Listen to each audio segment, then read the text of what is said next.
Director Cotton, Chairman O'Toole, members of the board, and guests. Good afternoon. My name is Anthony Pillar, and I have been a PATH employee since April 2nd, 2001. In January 2014, I was diagnosed with stage 4 squamous cell carcinoma of the tongue that had spread to my throat and 3 lymph nodes. I would like to take this opportunity to publicly acknowledge at this time that it was not only my doctors that afforded me the chance to beat cancer, but also my employer, Port Authority Trans-Hudson. I have no doubt in my mind that the job I held at the time of my illness saved my life. My health care benefits allowed me to get the best care possible from Memorial Sloan Kettering Hospital, but also lessened the financial burden that almost always is associated with such an advanced sickness. In January 2019, I was elected as one of 3 vice chairmen for PATH BLE engineers. I believe the current contract negotiations led by PATH's hired attorney, Gary DeLavison, and chief negotiator, Cynthia Bacon, have been ineffective.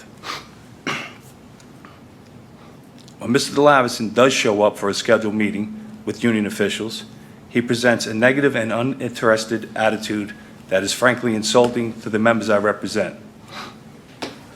I represent skilled, licensed, certified, FRA-mandated engineers who are hardworking, dedicated, and loyal.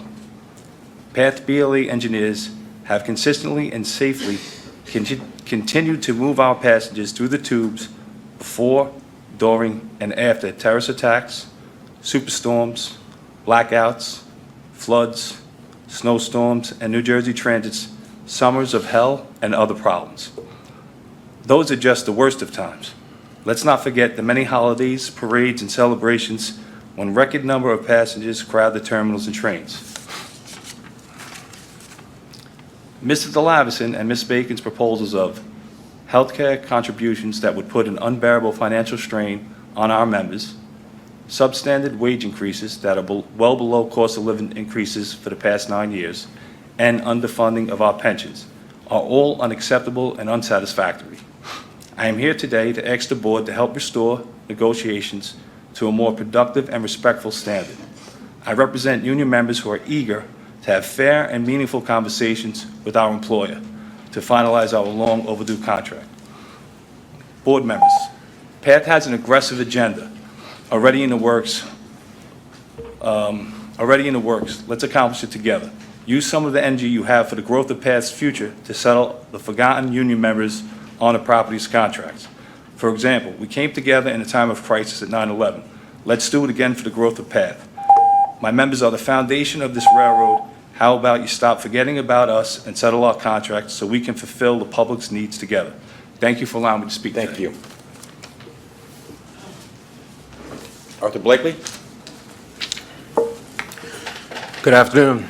My name is Art Blakey III. I'm the Vice Chairman of BLET Local 497, and I have 14 years of service at PATH. I'm sorry, your name again? Art Blakey III. The third, okay, got it. I came before this board in July of this year and spoke of the stagnant contract negotiations between PATH and the BLET, as well as other members of the PATH Library Coalition.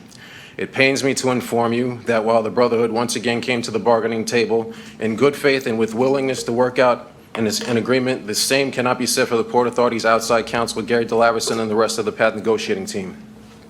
Even as we made concerted efforts to spark any progress between the two sides, Mr. DeLavison characterized our proposal as disappointing and made no effort to even begin a conversation that would move us towards closing a deal. It is clear that Mr. DeLavison is content to sit back and have the represented crafts bargain against themselves, forcing us to rethink if negotiating sessions with the National Mediation Board in attendance will be enough to see this process through to a mutually beneficial conclusion. My fellow engineers and I haven't seen a pay increase since 2010.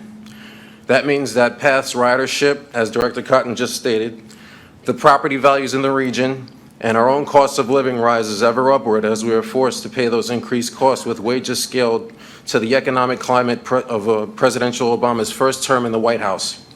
This means that engineers, like other crafts, are forced daily to decide between spending time with our growing families or working overtime to provide for them. As I stated in July, the wage increases proposed do not properly address these issues. nor do the proposed pension contributions that are still so insufficient that won't even be a pension for me to draw upon when I turn 60. And the carrier proposal still has the healthcare changes whose cost increases would strip thousands of dollars per employee off any raise we would see if we wanted to maintain the level of medical care we and our families rely on. The importance of our medical benefits is such that I conveyed the story of Engineer Anthony Pilla, who stands before you with me today. Brother Pilla is one of the growing number of PATH employees who've actually fought and beaten cancer. However, as you remember back in July, I also stood alongside ATDA Chairman Carl August as he spoke of visiting a retired engineer in the hospital hours before coming before this board. That engineer's name was Eddie Banks. During his 39-year career at PATH, he was a shining example and a true inspiration to me and other engineers, young and old. As Chairman August told this board, Brother Banks was robbed of his opportunity to enjoy his retirement, forced instead to fight cancer before passing away 2 weekends ago.